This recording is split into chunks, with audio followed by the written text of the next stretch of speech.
আপনাদের মহামূল্যবান ভোট দিয়ে আমাকে যদি জয়যুক্ত করেন ইনশাআল্লাহ আজিজ, তাহলে যথাসাধ্য আপনাদের এই রিমোট এরিয়ায় রাস্তাটা হওয়া দরকার। প্রচুর ধুলা, এবং ভাইয়েরা বললেন যে বর্ষার সময়ে কাদা হয়, রিক্সা চলে না, ভ্যান চলে না, মোটরসাইকেল যাওয়া যায় না, এবং এখান থেকে একজন মা স্বাস্থ্যসেবা কেন্দ্রে যাবে সে ব্যবস্থা করা সহজে হয় না। এই গ্রামীণ অঞ্চলে যতক্ষণ পর্যন্ত অবকাঠামো উন্নয়ন হবে না ততক্ষণ পর্যন্ত আমরা বাংলাদেশের মানুষ কেউ সুখী না।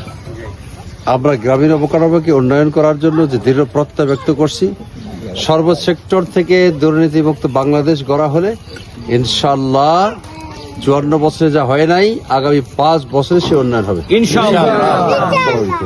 একটি ন্যায়ের বাংলাদেশ গড়ার জন্য, একটি সত্যিকারের মানুষের হাত শক্ত করার জন্য ভোট দিন দাঁড়িপাল্লায়।